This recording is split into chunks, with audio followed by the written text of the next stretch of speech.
So last time I was talking about the TASEP. So let me remind you what that is. Okay, so here,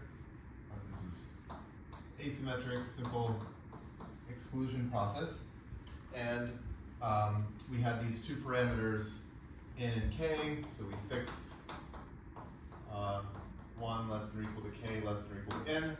And we also have this fixed probability p. So we're also fixing p, which is, okay, I think last time I said between 1/2 and 1, but actually now I just want it to be something between 0 and 1, maybe not including 1, but it could be 0.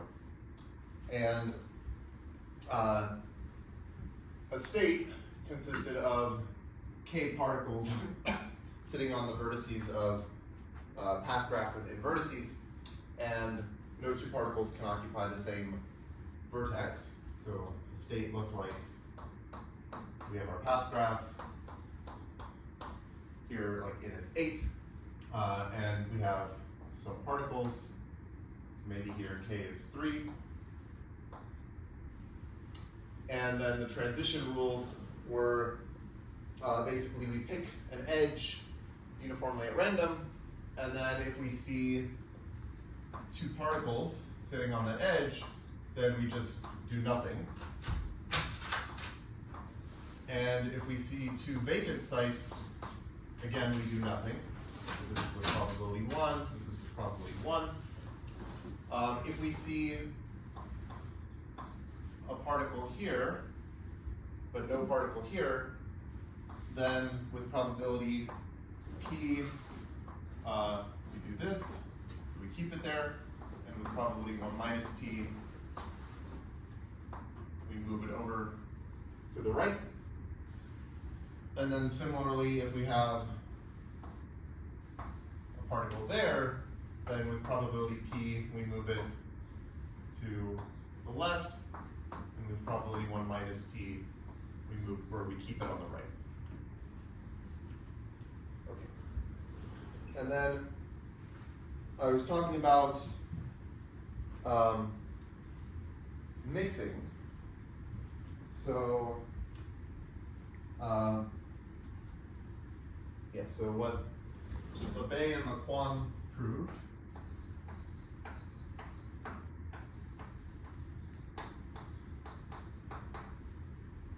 so they showed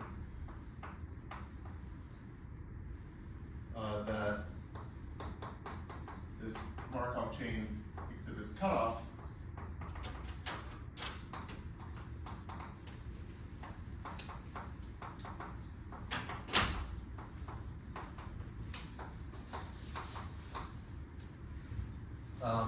And more precisely, what we can say is here.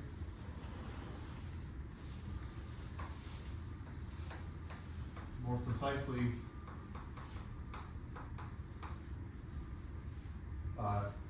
so let's say we fix some alpha between 0 and 1.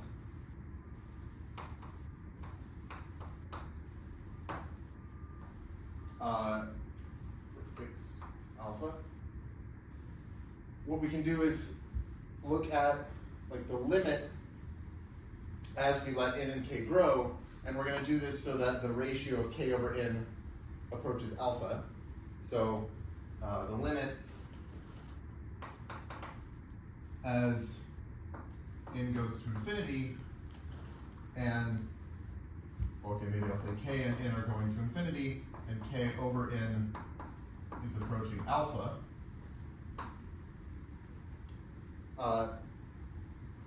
For this, okay, you can look at the mixing time. So epsilon divided by n squared, and they showed that this limit is equal to square root of alpha plus square root of 1 minus alpha squared divided by 2p minus 1. Although, hold on, does that make, oh, maybe okay, sorry. This is still, so okay, I wanted to take P 0 later. In a second, I'll take P to be 0, and this all still makes sense. Like in this definition, there's no reason why P has to be bigger than a half. But for this result, P has to be bigger than a half, otherwise this denominator is negative and that doesn't make sense. So for now, we're going to assume it's above a half.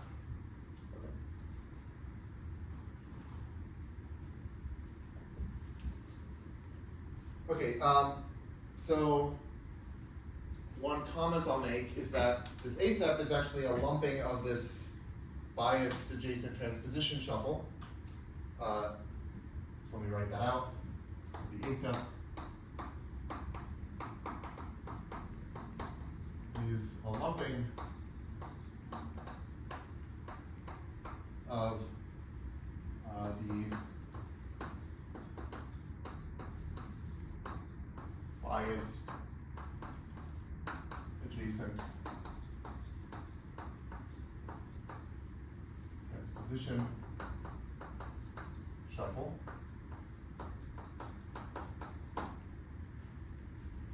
And the way this lumping works is if we have some permutation W, so let's say given some W and Sn, we're going to place a particle on a site I if and only if W of I is less than or equal to K. Okay. So, like for example, maybe I can do the example here.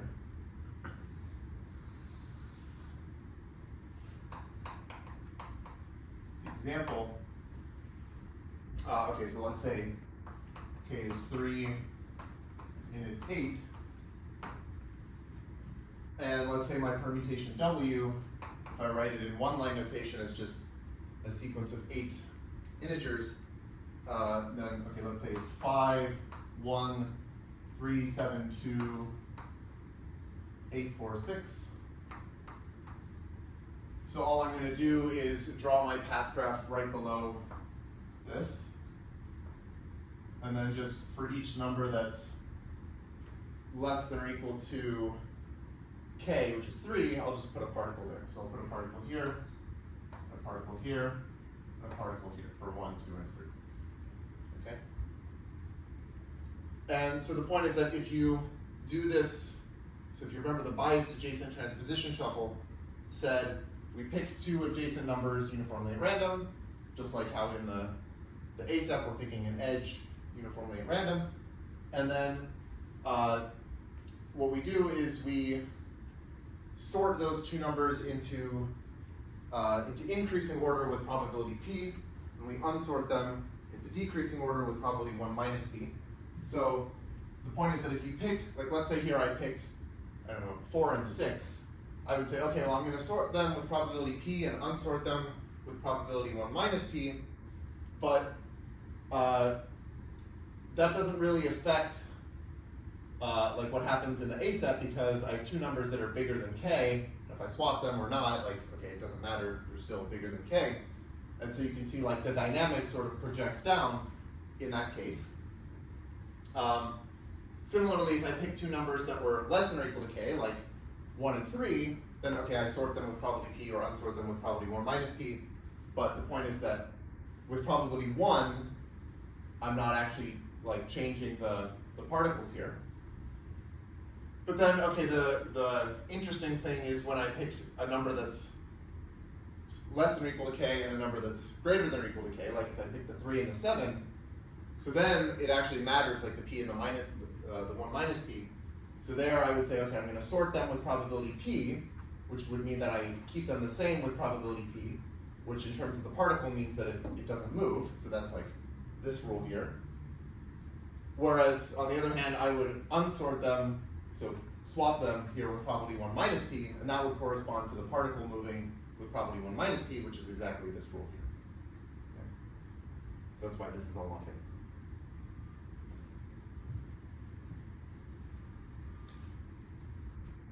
Okay. So now I want to assume actually that p could be 0. So I'm not going to talk about the mixing now, but I want to talk about a special case of the ASEP where p is 0, and this is called the totally asymmetric simple exclusion process. So, okay, the special case p equals 0, which again, like for this theorem doesn't apply, but whatever. So this is called the totally asymmetric simple exclusion process.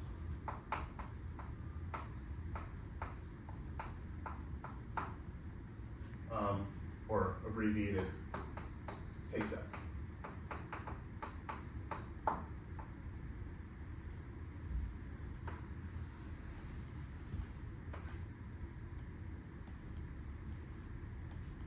Okay. So actually, okay, it's a little bit easier to work with a continuous time version, so that's what I'll do now.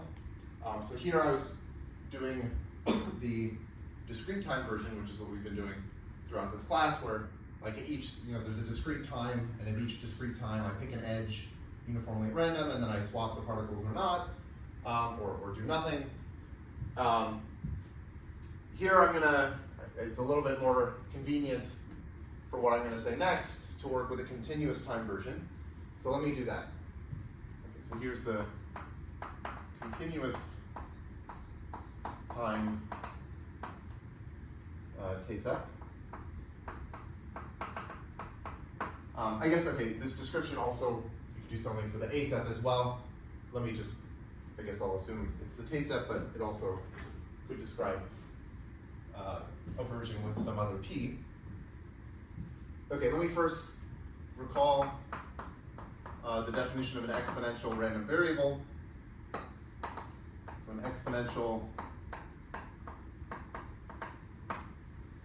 random variable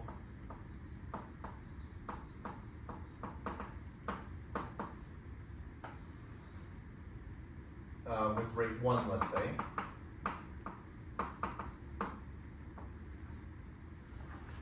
is, okay, so this is some random variable, it's a continuous random variable on the reals, or let's say the non-negative reals, and it has this cumulative distribution function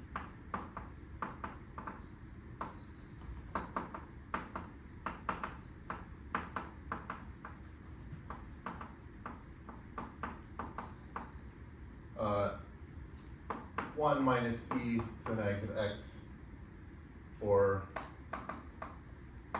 x greater than or equal to 0. Okay, so the probability, so this is a random variable, it takes values in the non-negative reals, and the probability that the value is less than or equal to some x is 1 minus e to the negative x. If we had taken p equals 1 instead of p equals 0, isn't it sort of the same thing? Oh, yes. Like, yeah, so. It's just like going in the other direction. Oh, yeah, that's a good point. Yeah, okay, that's fair.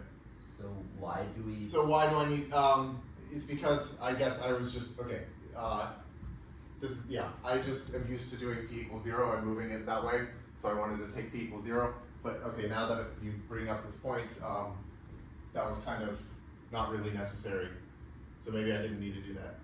Wait, I guess I was just wondering, like, why does p equals 0, why is p equals 0 the one that comes up in? Or comes up where? Like, I don't know. I think it's just a convention. I think everything I'm about to say, I could have done with p equals 1 if I had thought about it in advance and just reverse all the conventions, but I'm used to thinking about it for p equals 0. the only difference is like, then, okay, for this theorem, you could also do the same thing, except I think you replace p with 1 minus p. Okay, yeah. Yeah. Sure.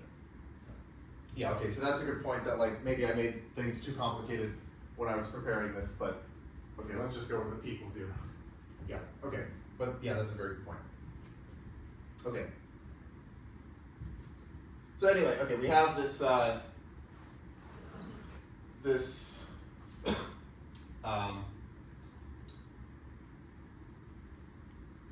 exponential random variable. So what I'm going to do is I'm going to assign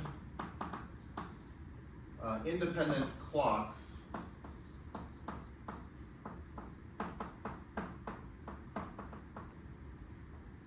to the edges of the path graph.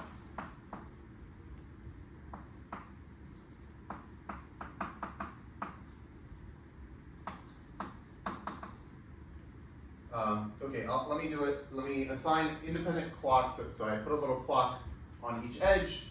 That looks like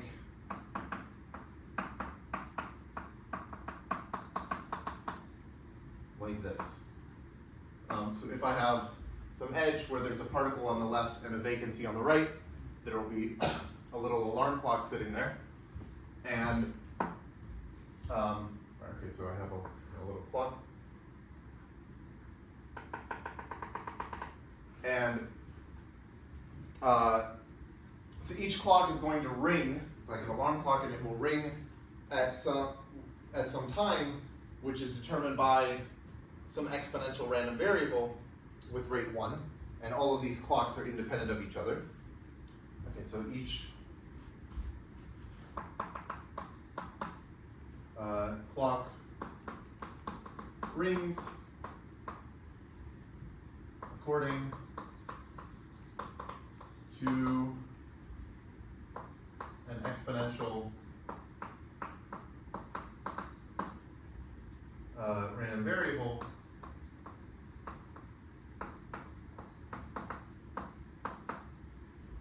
of rate 1. And when a clock rings,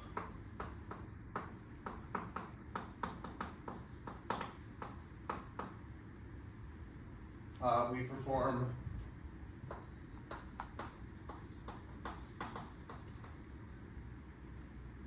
this hopping move where the particle hops. Right, so like we have this edge and the particle moves to the right. I guess, yeah.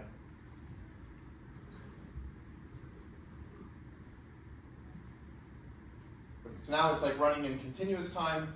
And okay, I guess maybe one point to make is just that like with probability 1, you're not going to have 2 clocks that ring at exactly the same time because they're these continuous random variables.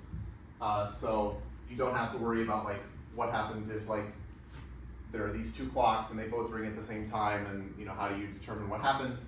Because that happens with probability 0, so we can ignore it. Okay, so we have these different clocks.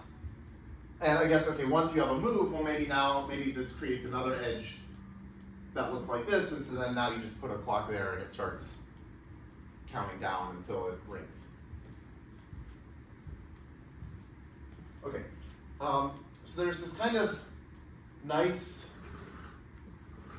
way of viewing the states of the TASEP, or also the ASEP, as Young diagrams that fit inside of a rectangle. So there's this bijection between states of the TASEP, which are these particle configurations, and Young diagrams. So a Young diagram is this collection of boxes representing a partition.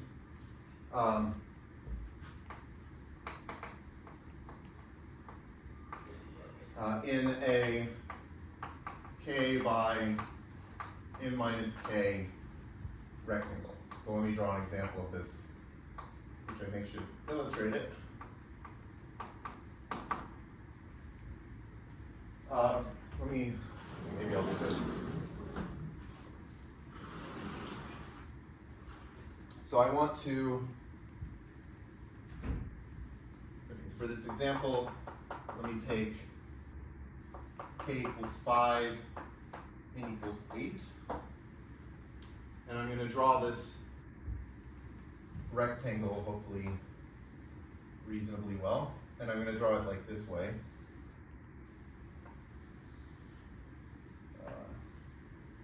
So I want this to be 3 this way,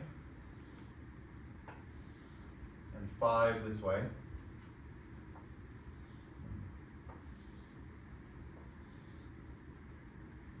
that's not good.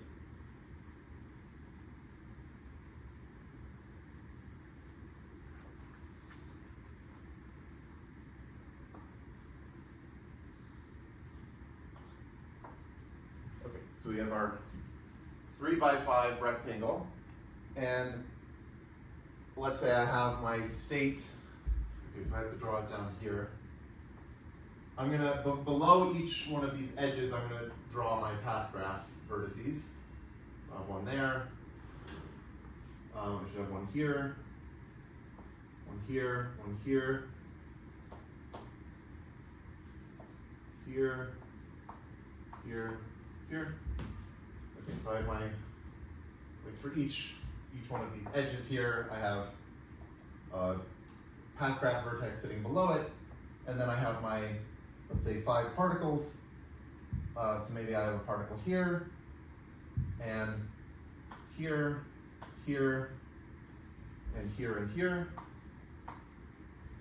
And now what I'm going to do is draw a lattice path that starts here, and every time I see a particle, I'm going to go down, like one step sort of southeast, and every time I see a vacancy, I'm going to go up, so I'm moving to the northeast. So here I see a particle, so I'm going to go down, and then I see 2 vacancies, so I go up, and then I see 2 particles, so I go down and down, and then I see a vacancy, so I go up, and then I see 2 particles, so I go down and down, and now this traces out like the border of a Young diagram, which is this Young diagram here. So like as a partition, if I thought of this as an integer partition, this would be representing like 4, 4, 2, except it's drawn in this weird way. But okay, it's partition 4, 4, 2, and the point is it's sitting inside of this rectangle. And this is like naturally a bijection between these states of the TASEP and these partitions. And one of the nice things here is that if you look at the dynamics of, okay, what happens when a particle moves, like if I have, let's say,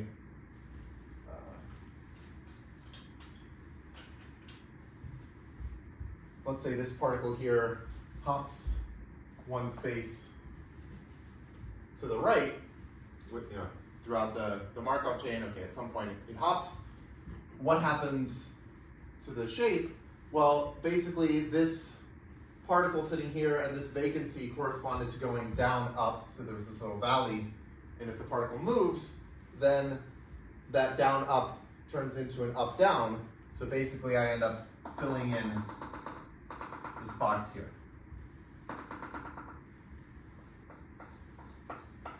So the TASEP dynamics basically corresponds to adding boxes in this partition shape. So you start, like if you started with, let's say, all of the particles as far to the left as possible, that would correspond to just going down, down, down, down, down, down, up, up, up.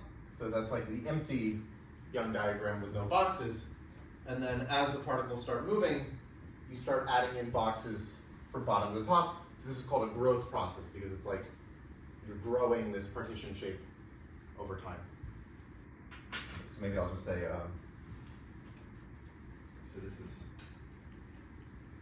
like the correspondence between the TASEP, and okay, so this has different names. One is the corner growth process. So the reason it's corner growth process is because like you think of this as like adding a little corner to your young diagram at each step. And this is also sort of the same as an instance of something called last passage percolation.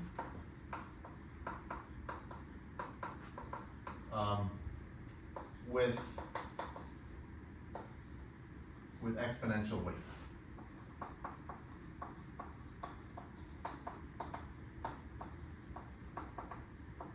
So let me explain this last passage percolation. So, any questions up to here? Okay.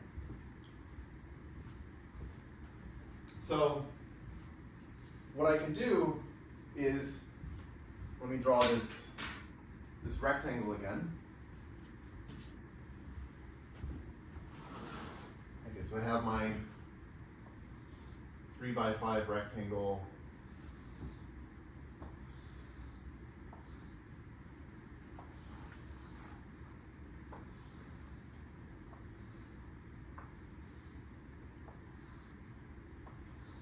Okay. And I'm going to fill each box with some random variable. So let's say I have these random variables. This will be W11, W12, W13, W14, W15. Okay, and then I have W21, W22, W23, W24, W25, W31, W32, W33, W34, W35. And these are going to be independent exponential random variables with rate 1. So let me just write that. So place independent exponential random variables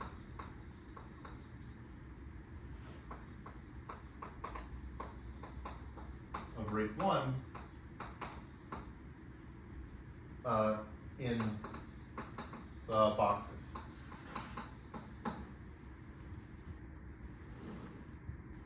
And okay, what I want to do is think of Wij, like if I'm thinking of this corner growth process, I want to think of Wij as like the amount of time that it takes between when I'm allowed to add the box ij and when it actually gets added, right? So there's some moment in time when like that box becomes like possible to add. Like if I start with the empty Young diagram, like at the beginning, this box I can't add because it's not a corner yet.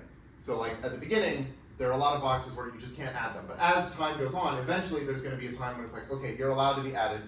And then, starting then, you want to know, well, how long does it actually take before we add that box? And that you can think of as this, this Wij. So, yeah, maybe I'll just...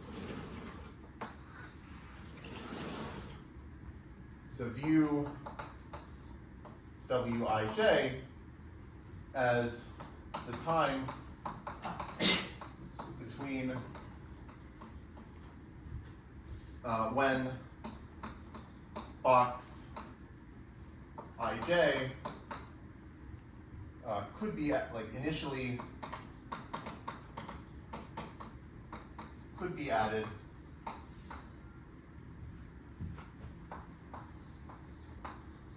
and when it is added.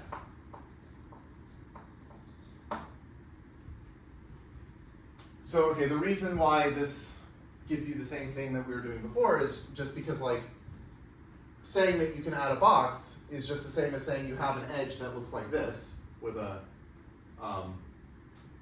particle and then a vacancy. That's the same as saying you have this little valley where you could add a box. And then we just said, okay, like once you have that edge, you put your alarm clock there and it will ring after some amount of time, which is given by this exponential random variable, and that should be this Wij for that box. Okay, so one thing you can ask is, like let's say I look at the top box and I ask, okay, well, how long does it take before that gets added? In other words, like, I'm going to run this process starting from the empty Young diagram, and eventually I fill up the whole rectangle, and how long does that take? Or, I mean, alternatively, you could pick any box. It doesn't have to be this one. Pick any box and just say, okay, how long before I add that box? So, let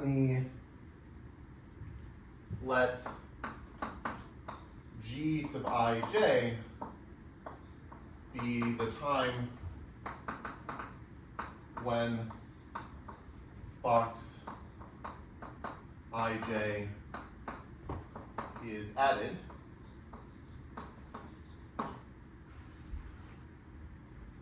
And okay, well, the way you can express this is so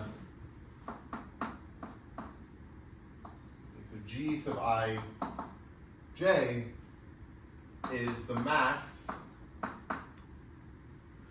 over paths p, and I'll explain the paths in a second, of, let's call it W sub p,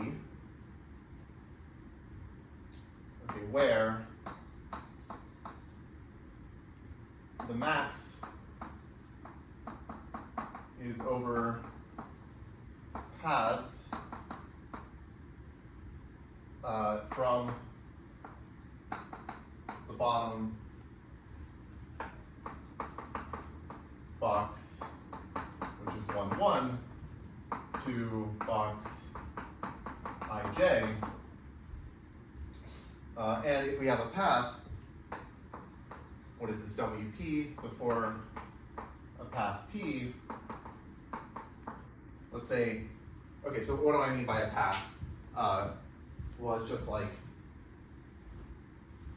let's say I look at the box, I don't know, 2, 4. A path is something where, maybe I go up here and then over and then up like that, right? So it's some kind of zigzag path where at each step I'm either going northeast or northwest, and I do this until I go from 1, 1 to the designated box. And then for each path, I'm just going to add up the weights along that path. So if I have this path P, which is like, let me write it down here. If I have this path P, which is like A1, B1, and then A2, B2, these are the boxes in my path. Then A, B, K, oh, A, R, B, R. We're defining WP to just be the sum of these. So it's W A1, B1 plus W A2, B2 plus dot dot plus W AR, BR. So like here it would be W11 plus W12 plus W22 plus W23 plus W24. Okay, and so then it should be sort of clear that these are the same because the reason I want to take the max is because, well, okay, let me actually just do an example. I think that might work better.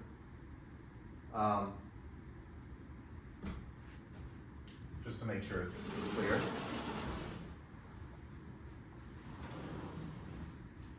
So, okay, example. Let's just say I have this small example where it's a 3 by 2 rectangle. And okay, so I have some exponential random variables inside of my boxes, and they take some non-negative values. So maybe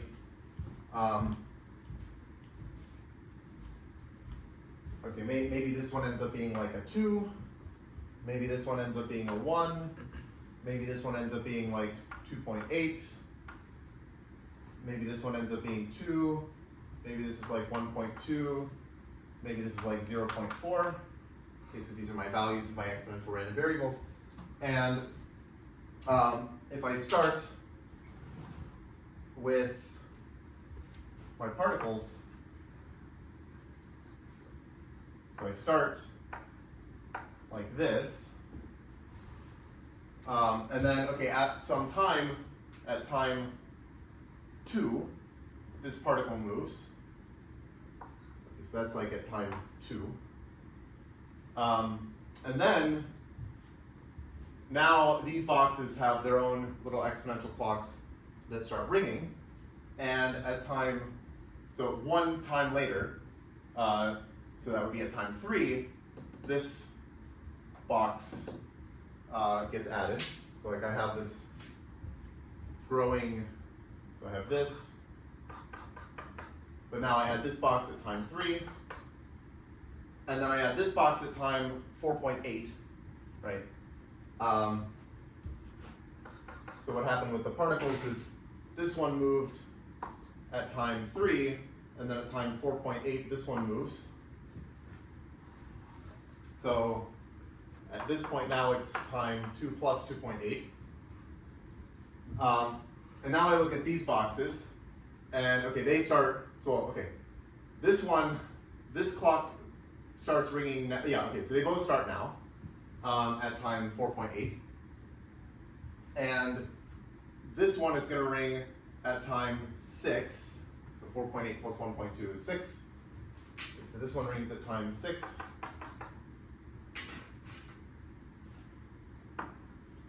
And this one rings at time 6.8, that's 4.8 plus 2. So now this one has moved, and it's currently time 6.8.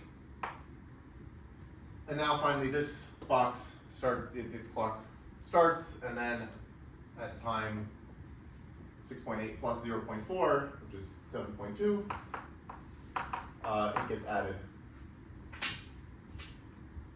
So this is 7.2, and the point is that we had to add up along, like the path that maximized the sum was the 2 plus 2.8 plus 2 plus 0.4. Like I guess maybe the point here is that we don't care about the other paths because like if we go along this path where we go to the 1, we're kind of waiting on this box to get added before this clock even starts running. So we're not really doing anything for a while at that box. So the ones that matter are the ones where we're maximizing, where we're maximizing the sum.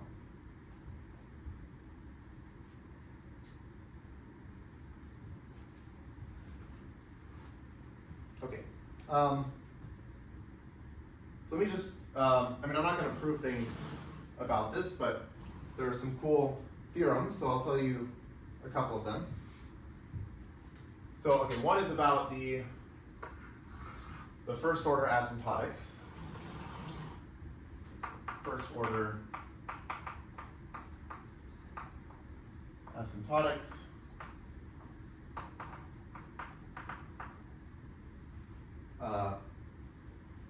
Which is also called the law of large numbers. So, okay, like the usual law of large numbers, like the classical thing is just you have some, let's say, random variables with real values, and you add them up, and you expect that, like after a long time, like if you start, you repeatedly add these random variables, after you've done it a lot, you should expect the value, on average to be like the sum of the means of those exponential random variables. So that's sort of giving you the first order asymptotics of what you think the mean should be for that sum of random variables. And here it's kind of the same thing. except we're looking at like this this max thing, this last passage percolation, instead of just like a sum of random variables. Okay, so the theorem is, okay,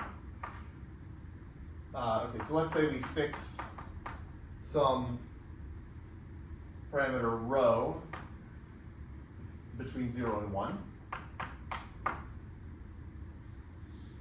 And we want to look at as, well, okay, actually let me,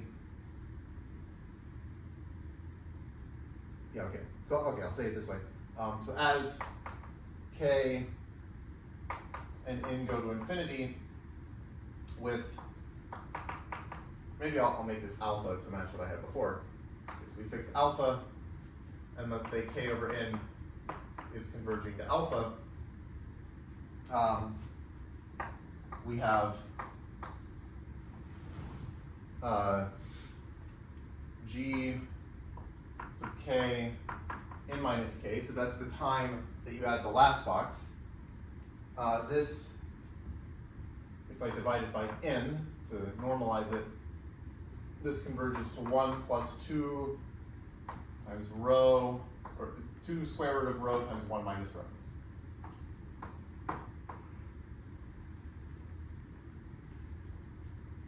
Okay, in fact, there's something even stronger, which, okay, maybe I'll be sort of vague about this. There's a way of making this precise, but like you could wonder about, instead of just this one box time, you could ask like sort of all of them simultaneously, can you say something about what they should be? So in fact, let's say we had I is approximately alpha k, and j is approximately beta n minus k for some notion of approximately. I mean, okay, I guess you could just take like I to be like this, the floor of alpha k, and j is the floor of beta k.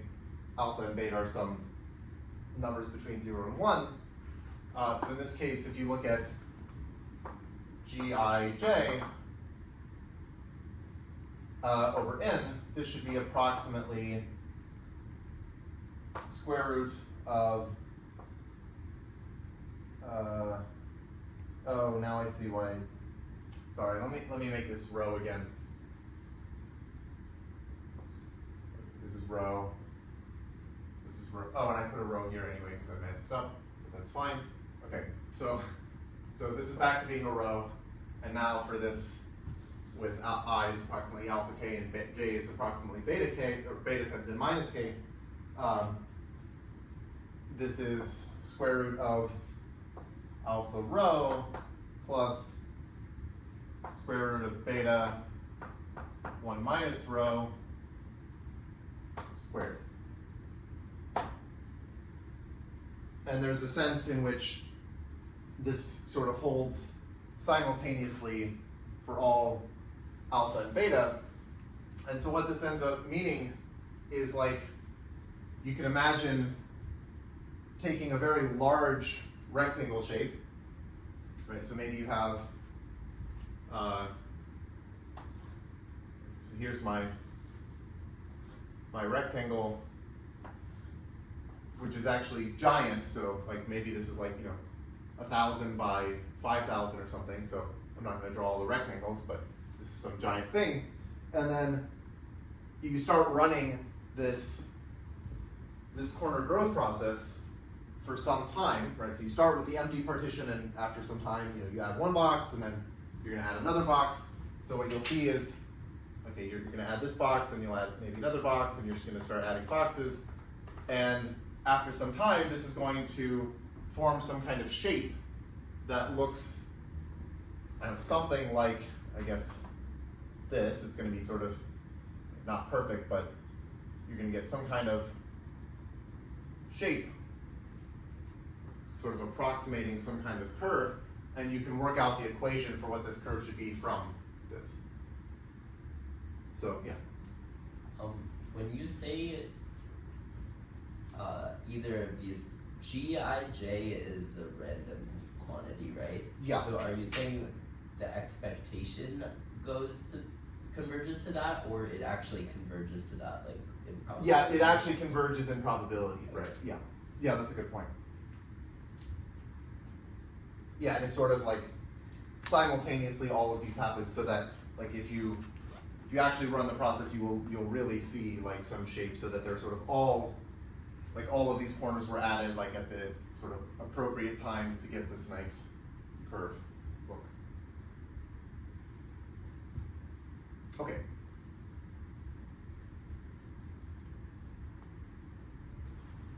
So I just want to briefly mention one other thing, which, I mean, it's not really, this isn't exactly what we've been talking about in the class, but I think this is kind of interesting, so I wanted to at least mention this.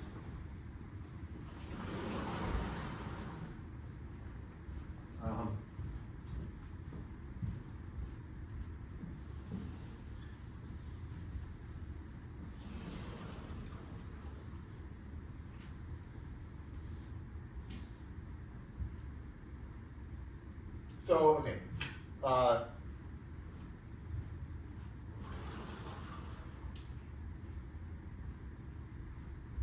I'll say the TASEP belongs to the Hardar Parisi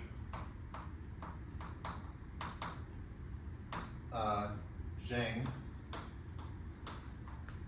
KPZ universality class. So what does this mean? Let me tell you the theorem, and then I'll try to explain what I mean by this universality class. Okay, so here's the theorem. So let me let mu sub k m be square root of k plus square root of m squared. And I'm going to let sigma km be square root of k plus square root of m times 1 over square root of k plus 1 over square root of m to the 1/3.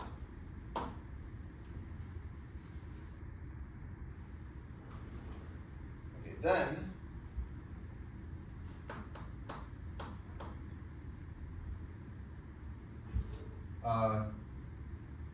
if I take g km minus mu km divided by sigma km, this is some random variable, and it converges in distribution to some special probability distribution called the Tracy-Whittam GUE distribution, which I'll denote by TW2. Okay, so where TW2 is the Tracy-Whittam GUE distribution.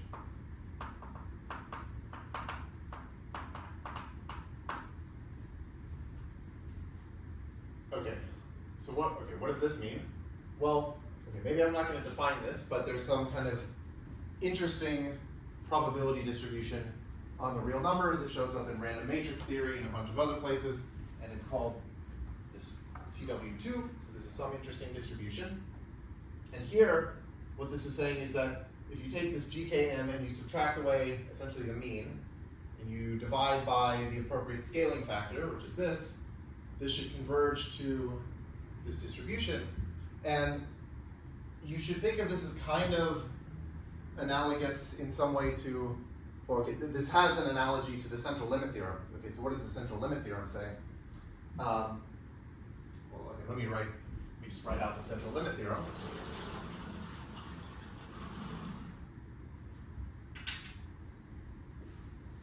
Right, so the central limit theorem says, like, if you have a bunch of IID random variables, and you start adding them up, then you should expect to get some normal distribution if you scale things correctly. Yeah, so, okay, let me write it this way. So this is similar in spirit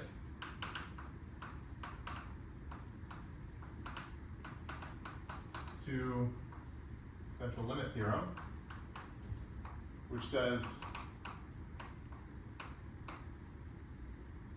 that for IID random variables, say x1, x2, so if you have, like, okay, maybe let me say this. Let's say you give me these IID random variables, some sequence of IID random variables, but you don't tell me anything about them other than that they're IID from some distribution, and you don't tell me what the distribution is. There's just it's some weird mysterious distribution. Maybe, okay, we assume something like finite mean and variance, whatever, just to, like, there's some mild assumptions you need in the central limit theorem, but roughly speaking, this can be like whatever distribution you want. Then what I know, without knowing really anything about this distribution, is that there exists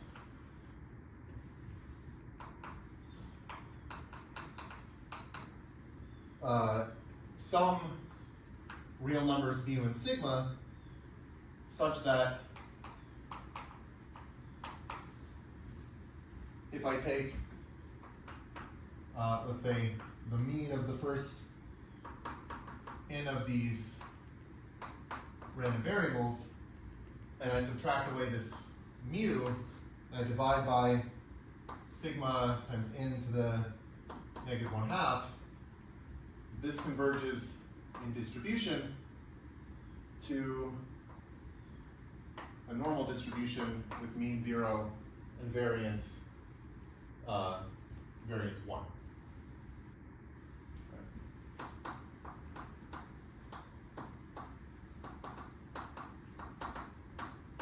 So, okay, you can think of this central limit theorem as describing what's called a universality class, which basically is like a class of random processes or random objects where they all kind of satisfy the same sort of limiting behavior that looks like this.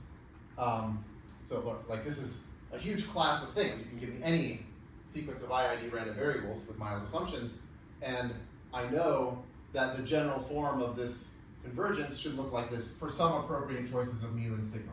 And, like, maybe one important thing is, like, we know the scaling factor is this n to the minus 1/2, and we know that the distribution you're getting at the end of the day is this normal distribution.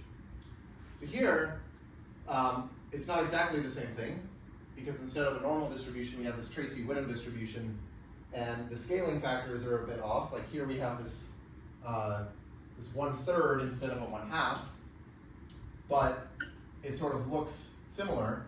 And I guess maybe the point that I'll make is that this is like one model. This TASEP that I've been talking about is like one interesting random process, or equivalently this corner growth process. But it seems that there are like a lot of these random processes that you can define that experimentally seem to belong to this, what's called this KPZ universality class, meaning that they have a similar form of, if you scale by something to the 1/3, right, so the scaling factor is this appropriate number to the 1/3 instead of this 1/2, and the limiting distribution is this Tracy-Whittem distribution. So it seems like there are a lot of things that are like this, in the same way that for the central limit theorem, there are a lot of different processes that have this convergence to the normal distribution. But the difference is that, like, for the most part, for the KPZ universality class, most of these are not proven. Like, for the most part, like, there are all these models that people say, oh, like, okay, I came up with this thing, and it looks like it satisfies, like, the scaling law, and you get a Tracy-Whittem distribution, but they have no idea how to prove it. And the TASEP is like one of the few examples where people can actually prove something. So that's one reason it's kind of nice. And so now there's sort of like a whole community of people trying to work on KPZ universality and trying to prove that different models belong to this class. To be honest, like most of them, well, I don't know if I should say, like a lot of them kind of boil down to looking at the TASEP at the end of the day. Like you sort of have some process that you come up with, and then you do a series of reductions to say, oh, actually, we're sort of looking like at a TASEP or maybe a bunch of TASEPs, and so that's why we can prove something. So it seems like this is like very fundamental for understanding a lot of these processes. Okay, so maybe I'll show one of these things that you can reduce to a TASEP. So this is called the oriented swap process.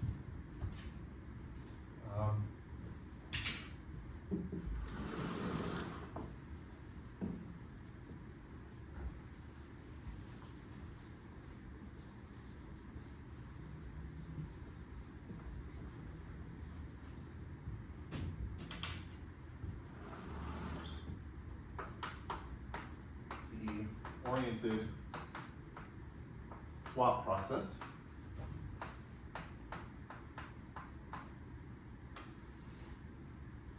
And this is due to Angel, Holroyd,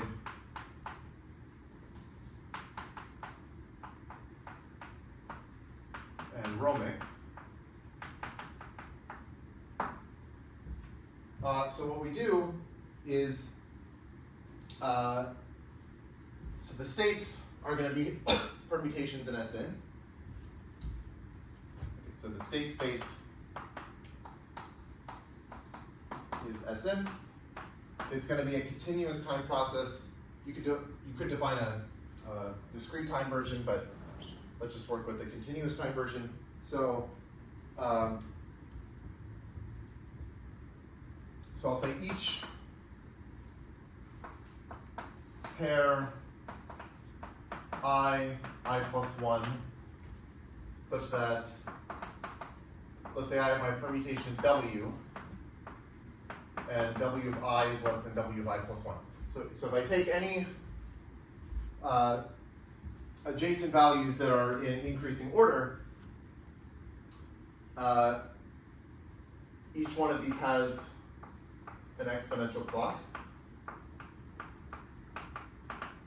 like before, of rate 1, and they're all independent. And when it rings, we swap these numbers. When it rings, swap W of I and W of I plus 1.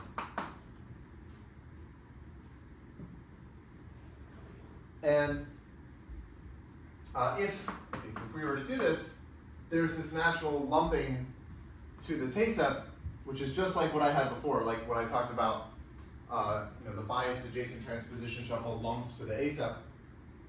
It's exactly the same kind of thing where you just record. So okay, if we record the positions of the numbers 1 through k, we get the TASEP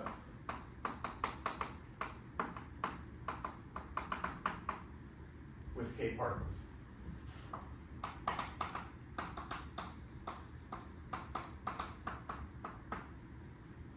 Okay. So here's an example. Let's say n is 5, and I'm gonna represent a permutation by plotting it.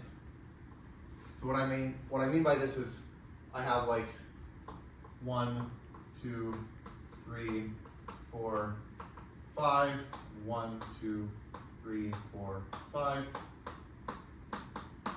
And I'm just gonna, for each I, I'm gonna plot the point I, comma, W of I. So let me start with the identity, meaning I'm gonna start with just 1, comma 1, 2, comma 2, 3, comma 3, 4, comma 4, 5, comma 5. So I have these 5 dots representing the identity permutation of size 5. And, okay, so I'm going to run this process. So for each pair of adjacent particles, they're in the correct order, so they have some clock. So maybe the first one that rings is like this one. So I would swap these two here. Okay, so I do that. And now I have still my clock, so ringing for these other. Maybe now, maybe these swap here. And okay, now maybe, so I have like these could swap or these could swap. Maybe these swap here. And okay, now maybe like these swap. And maybe now these swap. And okay, so you can imagine you keep doing this, the part or the dots start swapping around until eventually you get to the decreasing permutation, which looks like so one way you can think about this, okay, you have these dots moving along, but like if you, for each k, if you just record the positions of the dots, of height at most k, so if I were to say k is 3 and look at just the positions of the dots at heights 1, 2, and 3, then that's running some TASEP with 3 particles. And so it's sort of like we have a bunch of copies of the TASEP, one for each k, and they're all coupled together in this way. Right? They're not moving independently, they're all coupled in a specific way. And so one cool thing you can do, let me see if I can try to show the paper so that I can show you the pictures. Like if you do this for a big permutation, you get some interesting shapes showing up. But I'm going to try to see if I can project it.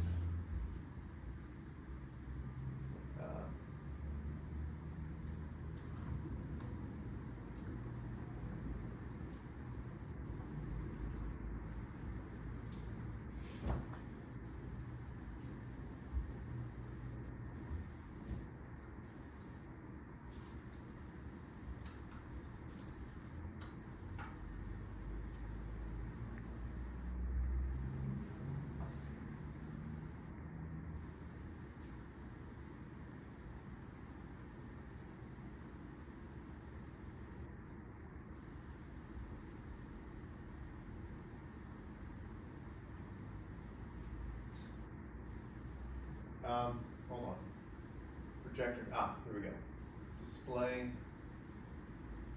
is on. Projector is on.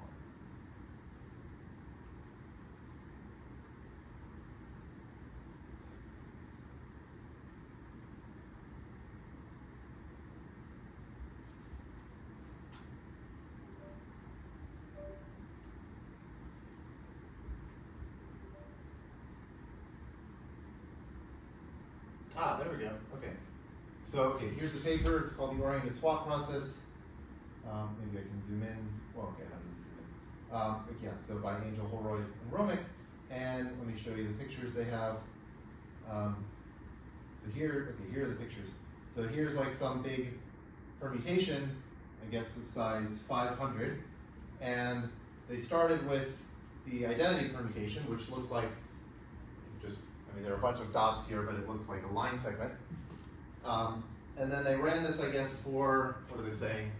For n over 3 steps, or for time n over 3. Here n is 500. Okay, so they, at time 500 over 3, they stopped it and they got some picture that looks like this, and then this is at time 2n over 3, and then this is 3n over 3, 4n over 3, 5n over 3, and then finally this is at time 6n over 3, which is 2n. So you get these like this sort of interesting like evolution of these shapes, and eventually at time roughly 2n, that's when it ends up giving you the decreasing permutation. And so they actually, okay, they proved something about this. Let me see if I can find it. Let me try to zoom in. Where's their theorem? there should be some theorem along the lines of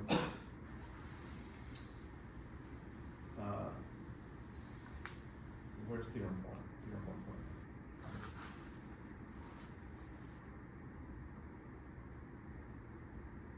It was right. I think, yeah. These pictures. Oh, I see. Oh, yeah. Okay, so, yeah, so you have the sequence, then the scale trajectory of the particles converges to something that you can write down as some explicit form. We don't have to worry about what it is, but like the point is they can describe what these shapes are like very explicitly. And okay, what is gamma y? Presumably that's like the time. I'm wondering if there's just like something involving a tube. There should be some, like, okay, there should be some theorem saying like the amount of time it takes to sort the whole thing is like basically 2. Here, there's a 2. Okay. Yeah.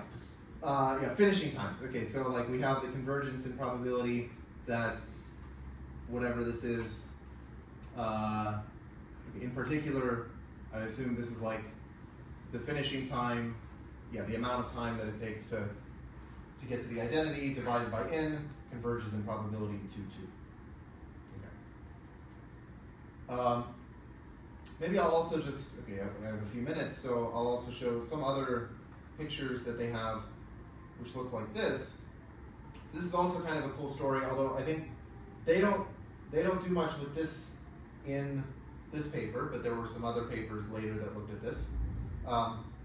So here, they're looking at what are called random sorting networks. So a sorting network is, let me see if I can, yeah, okay, so you can imagine starting with the identity permutation and just write down an adjacent transposition that takes 2 numbers that are in order and puts them out of order. And then just keep doing this. Write down just some sequence that goes from that, like it's a sequence of adjacent transposition that goes from the identity to the decreasing permutation. So for example, like a very simple example, if we had n equals 3, could be we start with 1, 2, 3, and maybe we swap, let's say we swap the numbers in positions 2 and 3. So that would be like what I'll call S2. So S2 will be the transposition that swaps 2 and 3. So we do that. And then maybe we swap the first and second, so that would be like an S1. And then maybe we swap the second and third again, so that would be another S2. And so then we've gone from 1, 2, 3 to 3, 2, 1. So this is a sorting network. Okay, so a sorting network is just the sequence of these adjacent transpositions that takes you from the identity to the decreasing permutation. And there's this cool enumerative fact due to Richard Stanley that I can mention. So this is the theorem due to Stanley. The number of sorting networks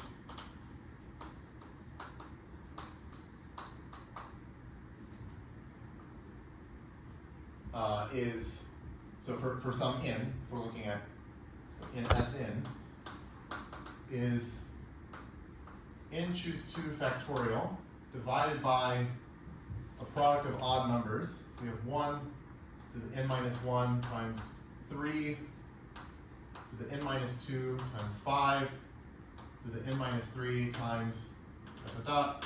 This goes all the way to 2n minus 3 to the power of 1. So it's this beautiful enumerative formula for the number of sorting networks. And what these authors and others try to do is say, well, okay, what if you choose a sorting network uniformly at random? Like we've got this nice formula for the number of them, so maybe there's something interesting that happens if you just uniformly at random pick one. And that's not the same as this oriented swap process, because if you run the the oriented swap process, you're going to generate some sorting network throughout the process, but it's not going to be like uniformly at random. So what they did was they said, okay, well, if you choose it like literally uniformly at random, you get this sequence of transpositions, which you can imagine as like a process taking you from the identity to the decreasing permutation. They said, well, what if we just stop it halfway through? So we're running this sorting network that's taking the identity permutation and moving things around, and if we stop it halfway, they found that they get something that looks like this, which is like really cool. Basically what this is, so what they conjectured, and this is now proven, is that this shape is essentially what you would get if you chose a bunch of points, like endpoints on a sphere, like a two-dimensional sphere, and then like uniformly at random. So you just pick endpoints uniformly at random on the sphere, like with the Lebesgue measure, and then you project them to a plane. And if you do that, you get a picture that looks like this. And apparently that is also what you get if you take this uniformly random sorting network and you run it halfway and then you stop. And you look at like the picture that you get. So that's like very cool. It's very difficult to prove. So this was proven by Duncan DeVerne, I think in 2018. So this paper I think was, I don't know, this was maybe like 2008 or something. So then like 10 years later, this is actually proven that you get this this interesting shape coming from like projecting from a sphere. Okay, so that's I think all that I'll say today. So next time I think is the last class where I'm gonna lecture, and then Tuesday we'll have maybe one or two presentations, I'm not sure. And then we have Thanksgiving, and then on December 2nd there will be more presentations, and then that's it.